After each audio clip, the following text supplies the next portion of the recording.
नांदेड महानगरपालिकेमध्ये कोण बाजी मारणार? माजी मुख्यमंत्री अशोकराव चव्हाण साहेब भाजपमध्ये सामील झाल्यानंतर आपण पाहतोय नांदेडचं आणि नांदेड जिल्ह्याचा नांदेड महानगरपालिकेमध्ये राजकारण बदललेलं आपल्याला पाहायला मिळते।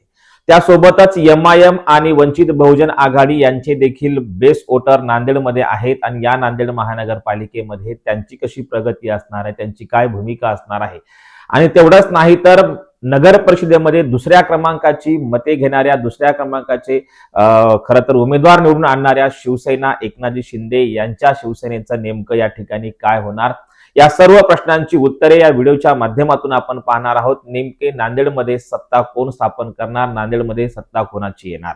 नमस्कार, मी डॉक्टर नागराज मगरे, शब्दयोद्धा लाईव्ह मध्ये आपल्या सर्वांचं मनपूर्वक स्वागत। आपण आमच्या चॅनलवरती नवीन असाल तर खालचं काळं बटन दाबून सबस्क्राईब करा, जेणेकरून नवे नवे व्हिडिओज आपल्यापर्यंत येतील। तर मी सांगत होतो की नांदेड महानगरपालिकेमध्ये आता गणित बदललेलं आहे, कारण इतिहासामध्ये असं कधीच घडलं नाही, ते आता घडत आहे। नेमकं इतिहासामध्ये काय घडलं नाही हे आपण नंतर पाहणारच आहोत, पण त्यापूर्वी पाहणार आहोत की नेमकी नांदेड महानगरपालिका कोणाच्या ताब्यात जाणार आहे। नांदेडमध्ये वंचित आणि काँग्रेस सोडलं तर बाकी कोणत्याच पक्षाशी युती ही झालेली दिसून येत नाही, कारण तगड्या पक्षांपैकी म्हटलं तर वंचित बहुजन आघाडी आणि काँग्रेस यांची युती झालेली आहे आणि ही ऐतिहासिक युती देखील आपल्याला सांगता येते। आणि मग या पार्श्वभूमीवर महानगरपालिकेच्या या निवडणुकीमध्ये खरं तर माजी मुख्यमंत्री अशोकराव चव्हाण साहेब यांनी कंबर कसलेली आहे आणि आज आपण पाहतोय अशोकराव चव्हाण साहेब काँग्रेसमध्ये होते, त्यानंतर ते भाजपमध्ये गेले आणि भाजपमध्ये गेल्यानंतर त्यांनी नगरपालिका असतील किंवा मागच्या विधानसभा या निवडणुका असतील अतिशय प्रतिष्ठेच्या केलेल्या होत्या आणि त्यातून त्यांना यश देखील मिळालेलं आपल्याला नाकारता येत नाही। मग अशा पार्श्वभूमीवर या महानगरपालिकेमध्ये नांदेड महानगरपालिकेमध्ये काँग्रेस, वंचित, एमआयएम, शिवसेना, शिंदे गट आणि इकडे आपण पाहतोय भाजप यांच्यामध्ये खरी फाईट आता तरी पाहायला दिसून येत आहे, कारण बाकी पक्षांचं फारसं अस्तित्व दिसून येत नाही। आणि मग याच पार्श्वभूमीवर नेमकं नांदेडमध्ये काय घडणार आहे, कारण नांदेडमध्ये एकूण 81 जागा आहेत आणि या 81 जागांपैकी 67 जागा ही भाजप लढवत आहे।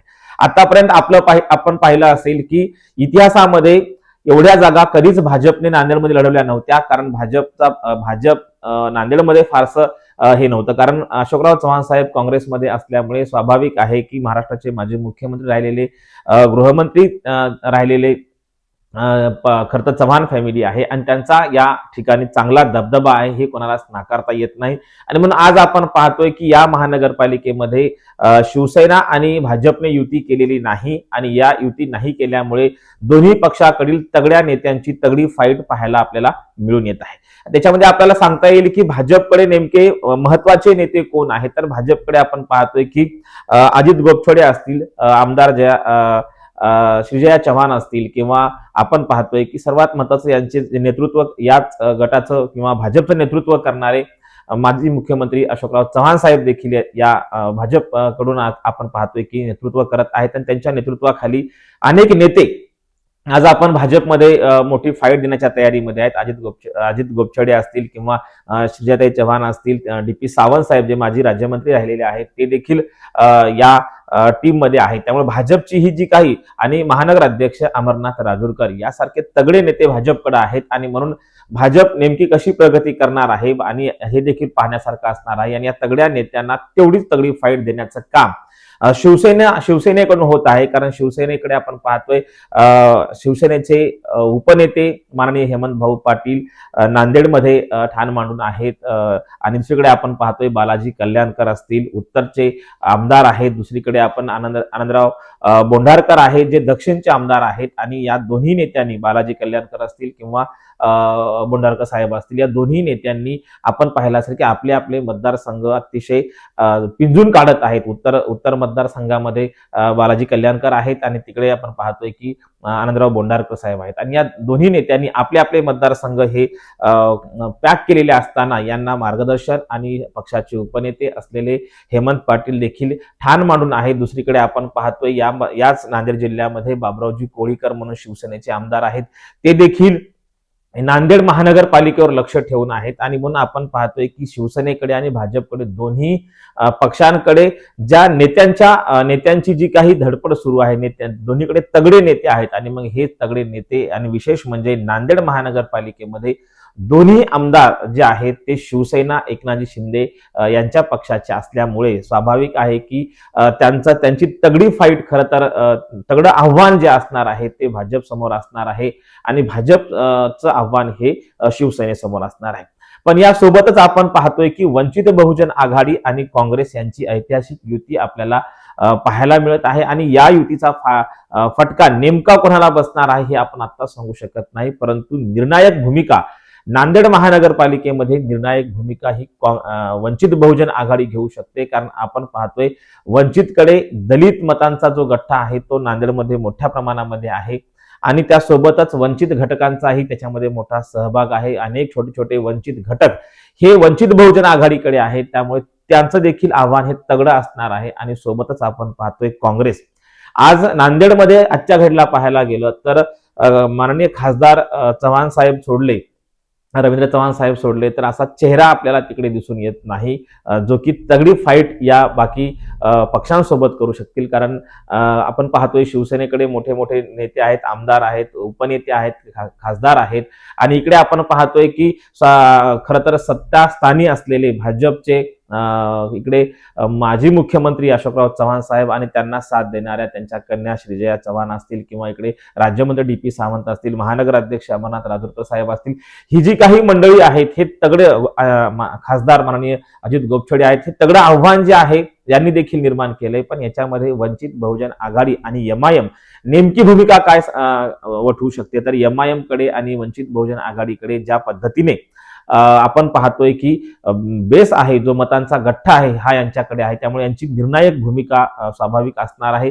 काँग्रेसला वंचितची मते पडतात परंतु काँग्रेसची मते वंचितला पडत नाही अशी ओरड कायम आतापर्यंतच्या निवडणुकांमध्ये जेव्हा जेव्हा युती झाली तेव्हा तेव्हा ही ओरड होती. आता खरं तर हे देखील पाहण्यासारखं असणार आहे की काँग्रेसची मते हे वंचितला पडतात का आणि वंचितची मते काँग्रेसला पडतात का. असा जर समन्वय चांगला साधून आलेला आहे असं पक्षाचे नेते खरं तर नांदेडमध्ये सांगत आहेत. आणि मग प्रशांत इंगोले असतील वंचित बहुजन आघाडीचे, फारुख अहमद असतील, यांनी देखील एक तगडं आव्हान जे आहे सामान्य माणसांना सोबत घेऊन उभं केलेलं आपल्याला पाहता येते. आणि मग अशा पार्श्वभूमीवर नांदेड महानगरपालिका नेमकी कोणाच्या ताब्यात जाणार हे खरं तर पाहण्यासारखं असणार आहे. पण यामध्ये सर्वात महत्वाचं आहे की इतिहासामध्ये पहिल्यांदा भाजप सर्वाधिक जागा म्हणजे 81 पैकी जवळपास 67 जागा ही भाजप लढवत आहे.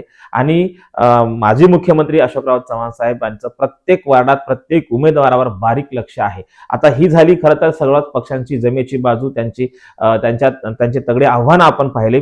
आता आपल्याला सांगता येते की वंचित बहुजन आघाडी 20 जागांवर आहे आणि 20 जागांवर असलेल्या वंचित बहुजन आघाडीकडे इकडे आपण पाहतोय मोठ्या प्रमाणामध्ये त्यांच्याकडे दलित मतांचा गठ्ठा आहे आणि वंचित मतांचा गठ्ठा आहे, हा निर्णायक आहे. आणि म्हणून वंचित बहुजन आघाडी आणि MIM ची भूमिका जी असणार आहे ती निर्णायक असणार आहे.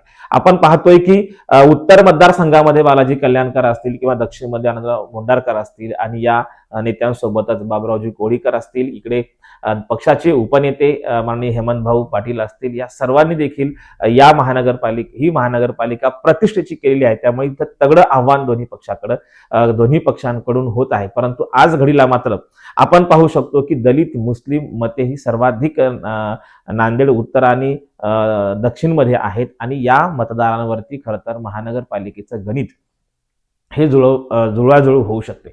आणि म्हणून आपण पाहतो की सध्या कुठल्याच युतीमध्ये न लढणारं भाजप आणि इकडे शिवसेना, खरं तर उबाटा गटाचं इथं फारसं अस्तित्व दिसून येत नाही. कारण बरंच आपण पाहतोय एकेकाळी शिवसेना शिवसेना जी जुनी शिवसेना आपण म्हणू शकतो, खरं तर हा बालेकिल्ला शिवसेनेचा आहे. त्यामुळे आज ठाकरे गटाचं अस्तित्व फारसं काही या महानगरपालिकेत दिसत नाही. परंतु इकडे मात्र तगडी फाईट शिवसेना भाजप यांच्यामध्ये आणि वंचित बहुजन आघाडी काँग्रेस यांच्यामध्येच आपल्याला दिसून येत आहे. MIM त्यासोबतच आहेत आणि अशा जिथे मुस्लिम बहुल मतदार वार्ड आहेत, मुस्लिम बहुल प्रभाग आहेत, त्या प्रभागामध्ये MIMचं वर्चस्व स्वाभाविक आपल्याला दिसून येते.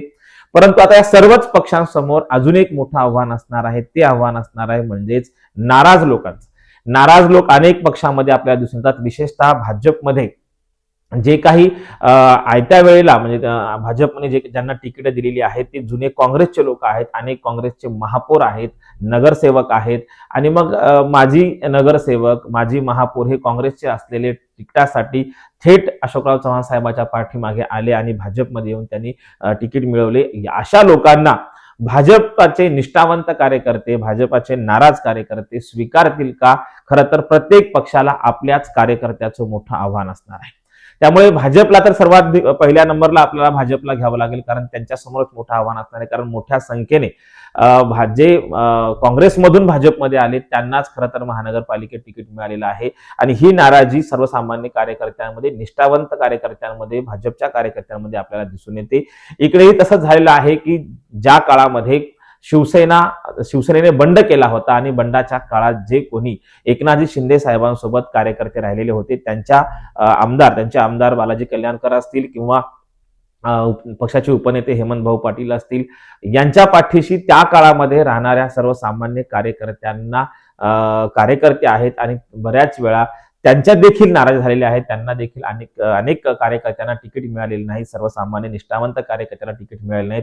याचा देखील खरं तर विचार या ठिकाणी आपल्याला सांगता येतो आणि म्हणून या पार्श्वभूमीवर सर्वात महत्वाचं म्हणजे प्रत्येक पक्षाला आपल्याच निष्ठावंत कार्यकर्त्याचं आव्हान असणार आहे. आणि इकडे आपण पाहतोय काँग्रेस आणि वंचित बहुजन आघाडी, काँग्रेसचं जवळपास मागच्या निवडणुकीत पानिपत झालेलं होतं. आता या निवडणुकीमध्ये काँग्रेस नेमकं कशी उभारी घेते, वंचितची साथ मिळाल्यामुळे आणि वंचितला काँग्रेसची साथ मिळाल्यामुळे यांची काय प्रगती होणार, यांचं प्रगती पुस्तक खरं तर 15-16 जानेवारीला आपल्या लक्षातच येईल. परंतु या सर्वच पक्षाला आपल्या सोबतच्या नाराज आणि निष्ठावंतांचं आव्हान असणार आहे. विशेषतः भाजप समोर मोठं आव्हान असणार आहे, कारण भाजपमध्ये जेवढे काही उमेदवार आहेत ते सर्व उमेदवार हे काँग्रेसमधले इकडे आलेले उमेदवार आहेत. त्यामुळे नाराजांची आणि निष्ठावंतांच्या नाराजीची संख्या ही भाजपमध्ये सर्वाधिक आहे. त्यामुळे भाजपला आपल्याच कार्यकर्त्याचं आव्हान असणार आहे आणि असं जर झालं, निष्ठावंत नाराज झाले तर निष्ठावंत थेट आपली मते, भाजपचे निष्ठावंत थेट आपली मते जर शिवसेनेच्या अर्थात एकनाथ शिंदे यांच्या पक्षाच्या पारड्यात टाकली तर नांदेडच्या महानगरपालिकेचं गणित वेगळं होऊ शकते. अनेक कयास व्यक्त केले जात आहेत. चव्हाण साहेबांनी सर्वांनाच मॅनेज केले असा देखील आरोप होत आहे. परंतु आज आपण पाहतोय तसा आरोप जरी होत असला तरी हा आरोप खरा की खोटा हे निवडणुकीच्या निकालानंतरच करणार आहे. परंतु नांदेडमध्ये सत्ता मात्र भाजपची आणि शिवसेनेची येऊ शकते अशी शक्यता आहे. परंतु त्यामध्ये वंचित आणि काँग्रेसची युती झाल्यामुळे त्यांना ते देखील मोठं आव्हान त्यांच्या समोर उभं राहिलं आहे. निष्ठावंतांचं, एमआयएमचं, वंचितचं आणि काँग्रेसचं आव्हान भाजप आणि शिवसेना यांच्या समोर असलेलं आपल्याला दिसून येत आहे. धन्यवाद.